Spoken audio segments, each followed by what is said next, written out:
Okay, welcome to the second part then of this booster lesson. So we're going to start to have a look at the rebellions that took place in the early modern period. So, in the interest of chronology, we by and large accept that what we call the Middle Ages started in around sort of 1066 from the Norman invasion and lasted up to around about the 1470s, 1480s in the end of the Wars of the Roses and the beginning of the Tudor period.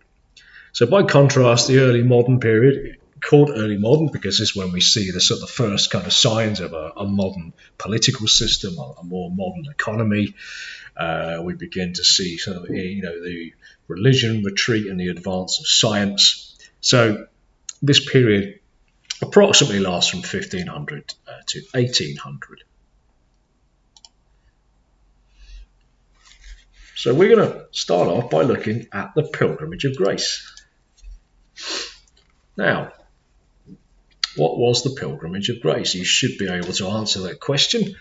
As we know, it's a very misleading term for a rebellion, and it was a full-scale rebellion. It was a full-scale rebellion against the government of Henry VIII and, of course, his religious policies, in particularly the dissolution, which was as we'll see, the wanton destruction of the monasteries.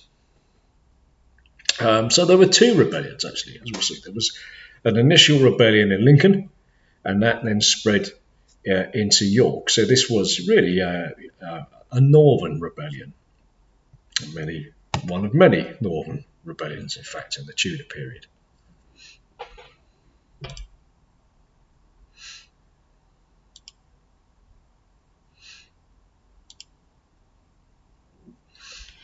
Okay, so we have to see this rebellion in the context of the English Reformation and the dissolution.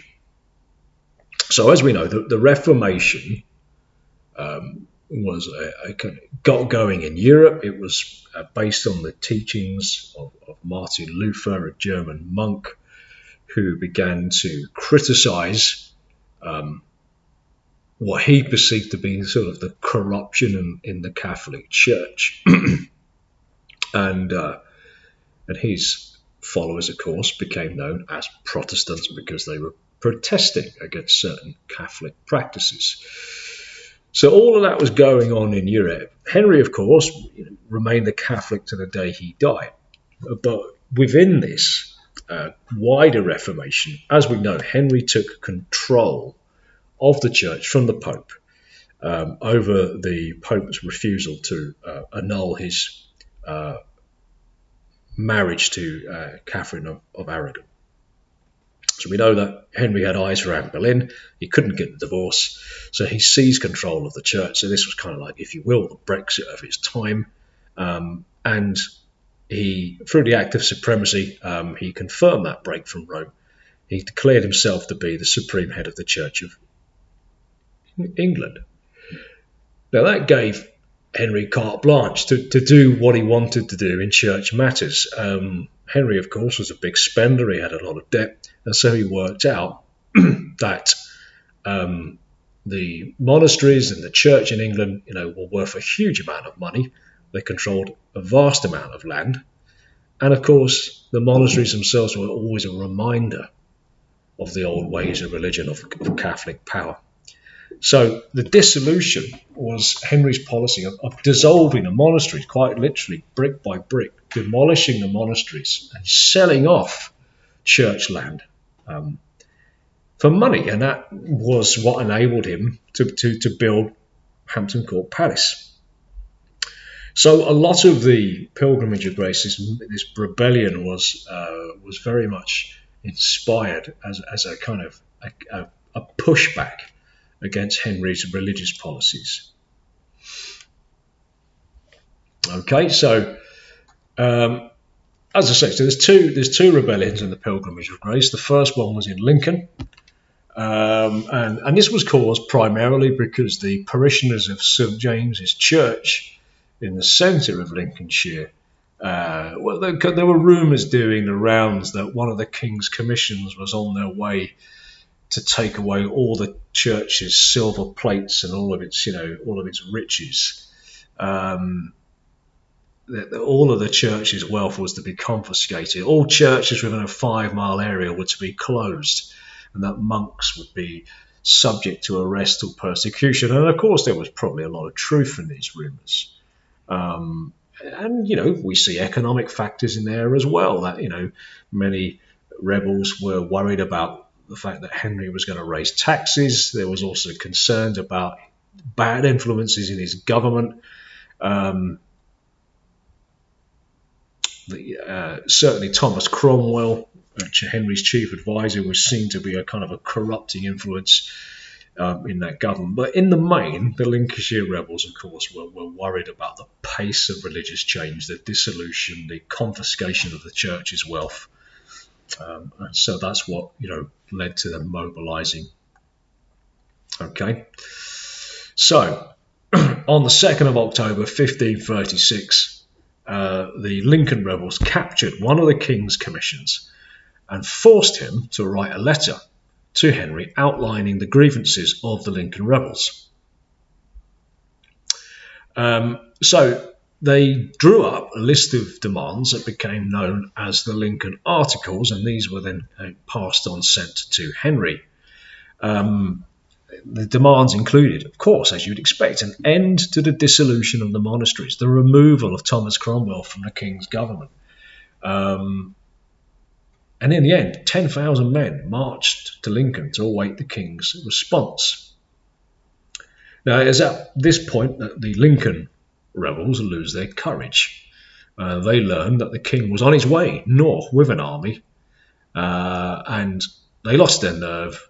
The rebels all went home, and the rebellion was over.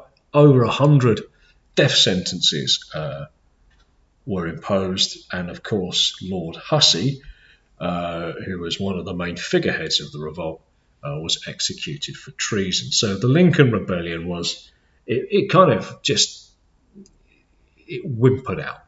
It was a damp squib. It didn't really come to much at all. But it was significant because it inspired a rebellion just a bit further north in Yorkshire. Okay, and the Yorkshire rebels, their demands were very, very similar to the Lincoln rebels. They wanted an end to all of this religious change. They wanted the old ways of religion restored. Again, they wanted the removal of Thomas Cromwell from Henry's government. They were angry about rumours of new taxes, and of course they were also anxious about rising food prices as a result of poor harvests. So, again, we see a lot of factors mixed in there, from religion to government to economy. So what happened in the Yorkshire Rebellion? This is when it takes on this kind of, misleading title of the Pilgrimage of Grace. Okay, so the rebels who joined the revolt were made to swear a pilgrim's oath, and they would ensure that they defended and maintained the faith of Christ, and they marched under the banner of the 5 wounds of Christ. The procession was led by priests. They carried church banners and religious slogans. So this rebellion became more of a pilgrimage, more of a peaceful march, using peaceful methods. And the rebels conducted themselves, by and large, in a graceful or respectful manner. So this is why it's called the Pilgrimage of Grace. But it was also a full-scale rebellion against Henry's government. Okay? So pretty much all of the northern counties joined the Yorkshire rebels. And it's been estimated as many as 50,000 rebels in open revolt against Henry's government. Whereas Henry's army in the north, led by the Duke of Norfolk, numbered only 5,000 men. The king, Henry, was in serious trouble. The rebels far outnumbered the king's army. But at a meeting in Pontefract in early December, a list of grievances were drawn up and sent to the king. So, just like in Lincoln, a list of grievances are drawn up. The Duke of Norfolk, on the king's behalf, agreed to meet the rebels at Doncaster. But what he was really doing is just using a stalling tactic, trying to buy time for the king to get reinforcements. Henry had clearly read his history books. He clearly read all about the Peasants' Revolt. By contrast, the rebels clearly hadn't read their history books, because if they had done, they would have known exactly what Henry was up to. He was clearly buying time, and he promised a pardon for all the rebels involved. He promised to establish a parliament in York, and he promised, of course, to close down no more monasteries. These pardons were read out. The rebels went home, and one of the leaders, Robert Aske, was asked to spend Christmas at Windsor with the king. However, and he does that, he goes to Christmas, has a lovely time with Henry, but a few weeks later, in January, another revolt breaks out in Beverley. This time, the king, having mobilised, having kind of gained the reinforcements that he needs, is able to mobilise a much more powerful army. And he uses this revolt in Beverley as an excuse to tear up all the pardons and completely subjugate the north. Aske was arrested in March and tried and executed for treason, and he was hanged in chains in York. So, Pilgrimage of Grace is significant, but significant for all of the wrong reasons. It was a total failure. And actually, what it did do was the very opposite of what the rebels were hoping. Rather than stop the religious changes, Henry pursued them more vigorously than ever before. So it sped up the pace of religious change. Most of the remaining monasteries were demolished. Okay. More and more changes were made to traditional Catholic services. So it is significant, but it's significant for all of the wrong reasons. I'd be surprised if the exam board were to ask a question on this, because I don't think there's a great deal you could get out of this other than kind of perhaps the immediate and the medium term impact of the rebellion. But certainly, I think in terms of the medium term impact, the pace of religious change increased. The monasteries were destroyed. Now, it didn't lead to any lasting religious settlement, as we know, because there's a bit of a religious roller coaster under the Tudors, because Henry's son Edward institutes Protestant changes, and then under Mary, of course, England is taken back into Rome, and under Elizabeth, as we've seen in lessons recently, she tries to find a middle way. But in terms of establishing the concept of absolute monarchy, I think that the rebellion was significant in that it made Henry far more powerful than he'd ever been. So it's significant, but it's significant for the wrong reasons. That's the takeaway here.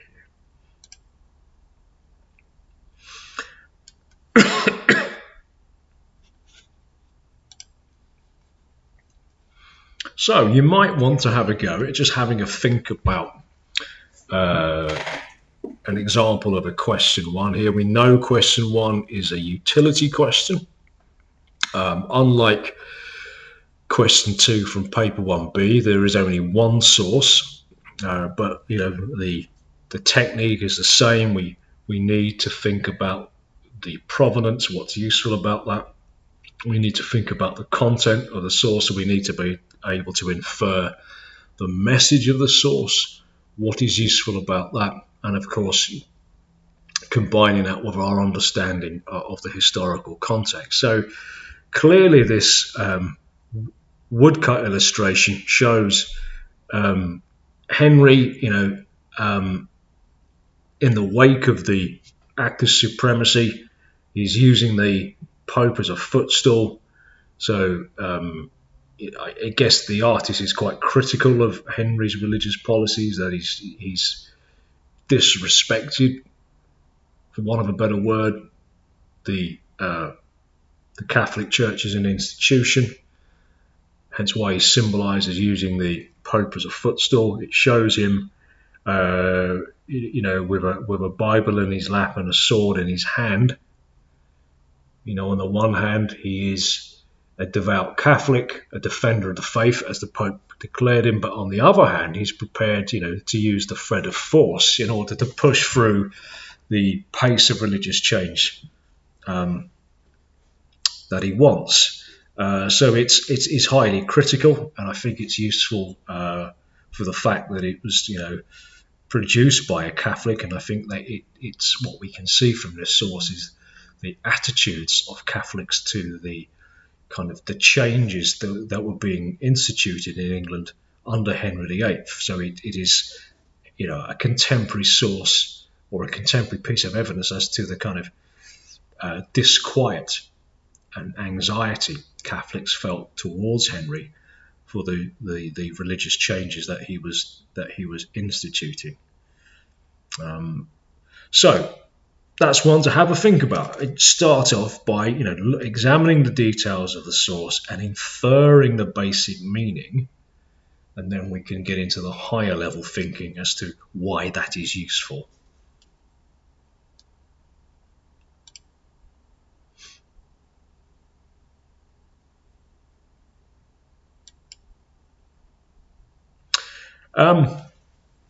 Now, you can also have a think about the question 3, the comparison question, which gets you to think about the similarities between two different protests or rebellions.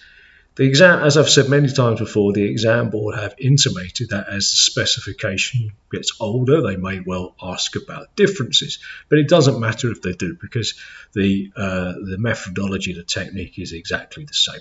So you need to think about, in this case, causes. So did the Peasants' Revolt of 1381 have similar causes to the Pilgrimage of Grace? But then we need to think about how the protests developed. Did they develop in a similar way? And then we need to think about outcomes. Are there any similarities in the outcomes of both of those protests? So with regards to similarities in causes, well, at first one would say, well, they're different, aren't they? Because the Pilgrimage of Grace was predominantly caused by religious issues, whereas the Peasants' Revolt was caused primarily by economic issues with the poll tax.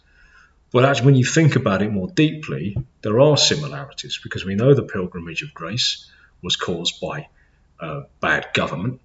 There was a perception that Henry was being led astray by Thomas Cromwell, that Anne Boleyn was performing witchcraft on him. With the Peasants' Revolt, the similarity, of course, is that there was a perception that John of Gaunt was leading the King Richard II astray, that he was being advised by bad people. The Peasants' Revolt was, underpinned largely by economic factors, but then so, of course, was the Pilgrimage of Grace, because the requisitioning of the church's wealth, the confiscation of the church's wealth, the fear of taxes, the fear of food prices were clearly economic factors driving some of the rebels.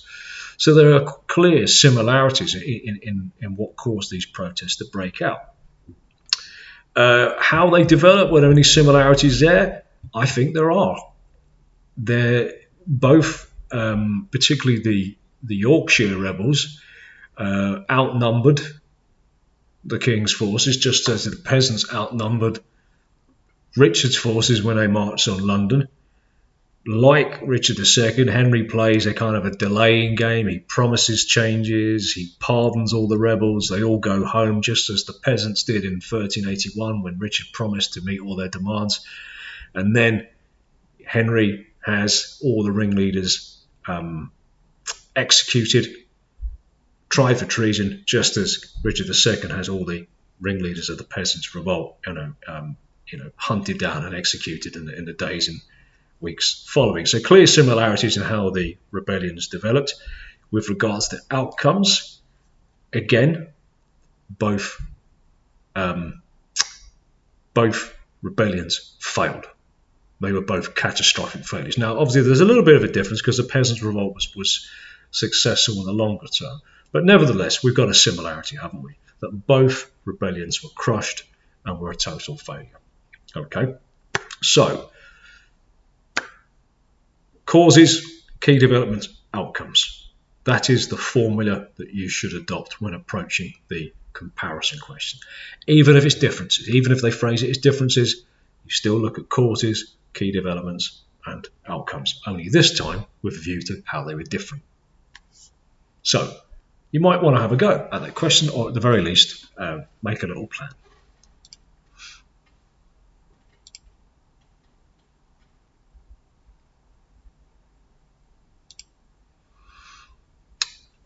Now, moving on to the English Revolution, or the English Civil War.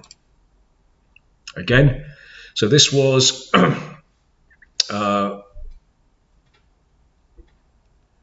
this arose from Charles's belief in his divine right of kings, in absolute kingship.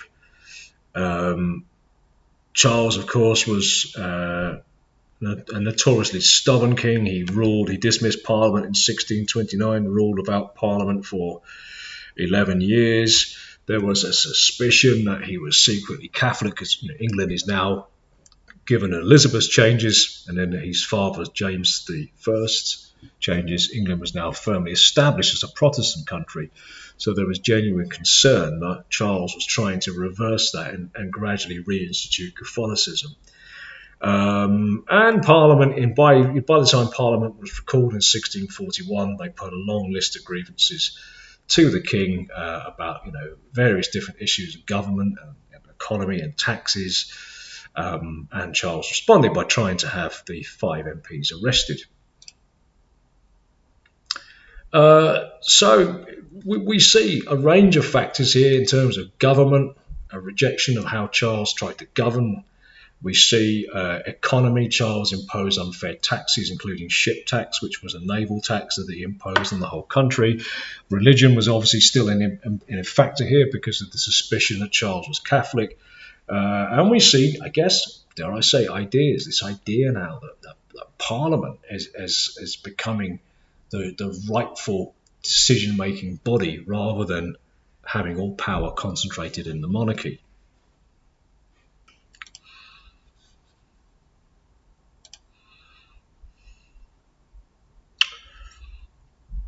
Okay, so we don't really need to worry too much about the details of the Civil War, but suffice to say that Parliament's attempts to persuade Charles to reform his government, the Grand Remonstrance, the long list of grievances, resulted in a very bitter civil war fought between, on the one side, the king and his supporters, on the other, Parliament and parliamentary supporters. And by even as early as 1645, after the Battle of Naseby, it was quite clear that the king was on the losing side. And by the end of the decade, in January 1649, the king has been placed on trial and he's been found guilty of treason against the country, and of course he is executed. So this is significant. This is why we call this period the English Revolution. So it resulted in the abolition of the monarchy. It resulted in the House of Lords being abolished and a commonwealth or republic being declared. This is the only time in our history that England has been governed as a republic. Now, going into the 1650s, of course, Cromwell ruled with Parliament up to 1653. Then he got fed up with Parliament, closed Parliament down, and he effectively turned England into a military dictatorship. He divided England up into 11 military districts. He instituted and enforced radical Puritan changes on England, such as the closure of theatres, the banning of football. Women were forbidden from wearing makeup. Christmas was not to be celebrated. It was, a religious holiday, so people shouldn't be drinking and dancing. And Cromwell himself took up the title of Lord Protector. So the period between, the execution of Charles and the restoration of the monarchy under Charles' son, Charles II, is, called the interregnum. And this was a period of significant change. It was also a period where even more radical groups began to emerge. Groups that were unhappy with Cromwell's rule, groups such as the Levellers and the Diggers, and we see in those groups, particularly the Diggers, this was an early form of socialism. They talked about everyone living communally and common land ownership. People, men being able to participate in the political process. So this was a very early form of what we would today recognise as socialism. Then into the medium and longer term, we know that the monarchy is restored in 1660, first under Charles II and then under Charles's younger brother James II, and James goes on to make all the same mistakes as Charles, reinstitutes certain Catholic practices, and that leads to Parliament to invite William of Orange, the Prince of the Netherlands, who of course was married to James's daughter Mary. They extend an invitation for a full-scale Dutch invasion of England, and that's known as the Glorious Revolution, and James was forced into exile. And at that point, Parliament, of course, imposed a Bill of Rights on William and Mary, which really established Parliament as the supreme lawmaking body and not the king. Like Magna Carta, the Bill of Rights has become an important part of our modern constitution today. So, lots and lots that are significant about the events of the English Revolution.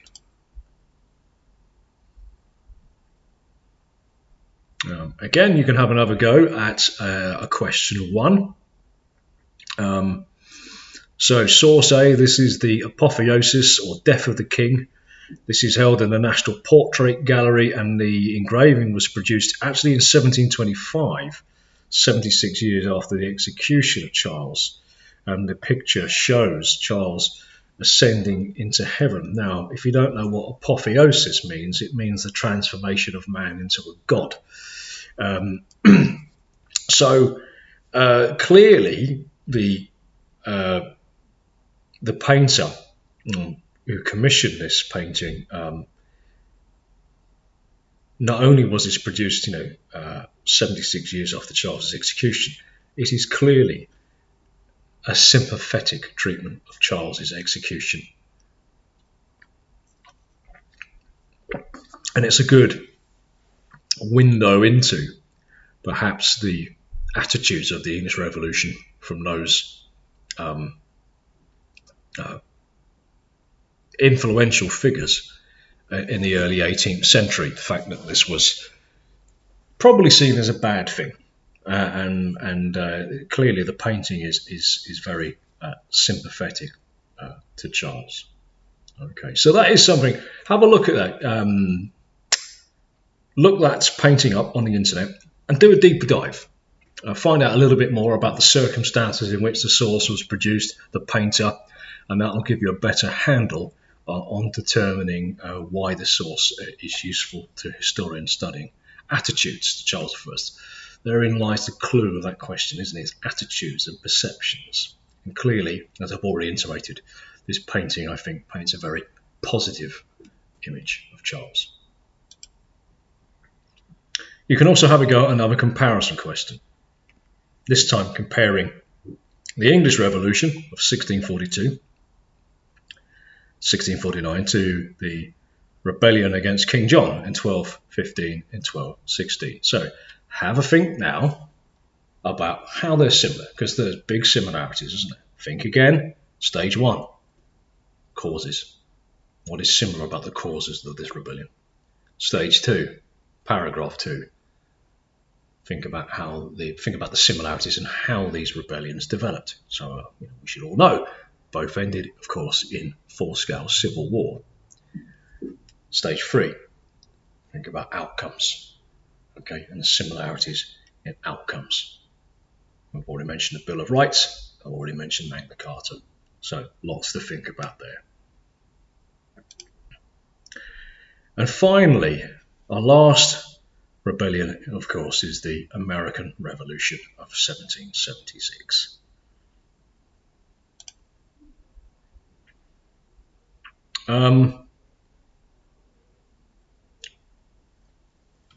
I've already said that one of the motifs of the American Revolution was no taxation without representation. So that tells us that taxes imposed by Westminster on the American colonies were deeply, deeply unpopular.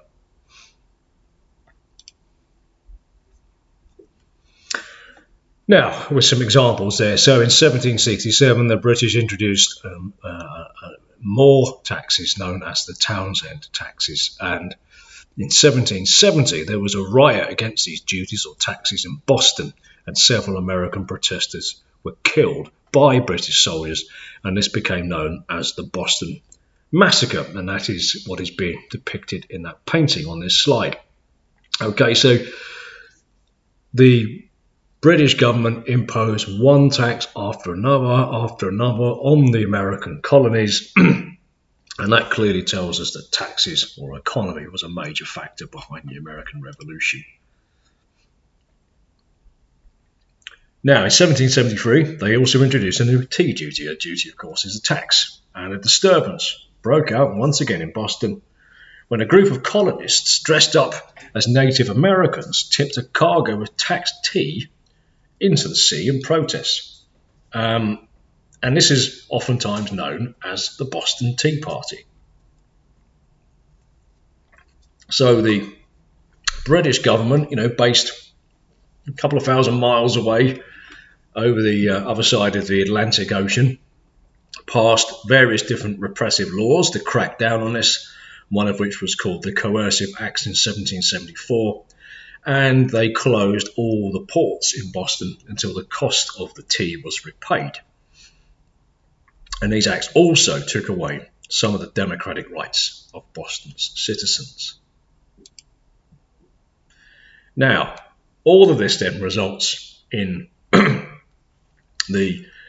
what became who became the framers of the new American Constitution to sit down and declare a declaration of independence from Britain. Okay. Now, their initial aim was simple. They wanted to have more control over their own affairs, especially taxes. But by 1776, they took that further, and they wanted to sever all ties with Britain, and they subsequently signed the Declaration of Independence, which, amongst other things, talked about throwing off bad government, talked about the concept of, all men are born equal. It's a very, very historic document. And in that, we can see that economy was a massive factor. We know that a lot of this was to do with unfair taxation. We know it was also to do with government, because the government in Westminster was making all of these decisions, and no one from the American colonies was represented at Westminster. So it was about government. It was about ideas. The idea that the colonies should now be self-governing. Okay, that's, when you read the Declaration of Independence, that, everyone has the right to liberty, the pursuit of happiness. And it says, when governments become destructive for those ends, it's effectively time to build another government. So ideas were a key factor there as well. War, clearly, because the taxes being levied on the colonies, of course, were all to do with paying for the cost of the 7 Years' War with France. So again, we're seeing war, economy, government, ideas as the main factor. Notice religion doesn't factor into this at all. Why? Well, we are going into the era often called the Enlightenment, where religion is beginning to retreat, science is beginning to advance.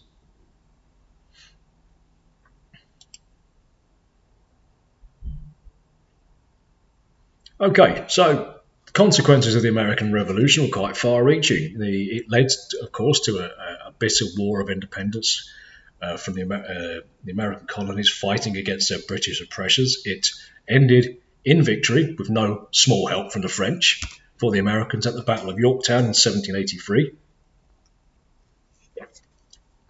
The colonists, or the founding fathers as they became known, that included, of course, Benjamin Franklin and George Washington, drafted a new American Constitution and creating an American Congress or Parliament so America could, or the colonies could, govern their own affairs. It wasn't all brilliant at the time. The vote was very much based on property.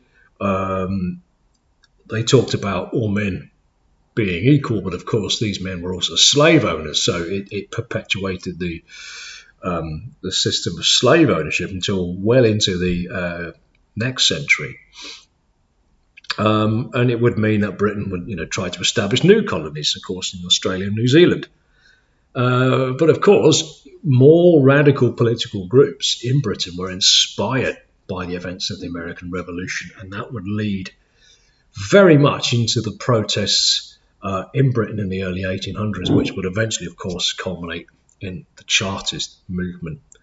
So the American Revolution, again, if we're measuring its significance, is very, very significant. Of course, it marked the independence of the initial 13 colonies from British rule. And over time, those 13 colonies would grow to be the 51 states in the United States today. Okay, so this would go on to become the United States of America.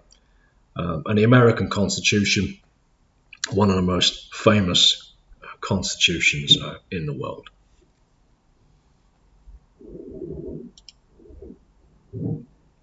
So you can have a go at another question 1 here. Have a look at this engraving by Paul Revere, which of the Boston Massacre, and this is very interesting because Revere became a hero of the American Revolution. Okay, he was very much associated with the Boston Massacre, and this painting was very influential in that I guess it was really coloured people's perceptions of the British as this cruel colonial power using excessive violence to quell the demands for reform, from the colonists. So anyway, like the last one, have a deeper dive on the internet, find out a little bit more about the author, find out a little bit more about the circumstances in which the source was produced. I don't want to give away too much. And this is something this is definitely a source we're going to discuss in a future history surgery at lunchtime, because I think this would be a good one to have a go at. Okay, well, that's it for this week. Next week, we're going to switch over and look at 19th century protest and 20th century protests. Bye for now.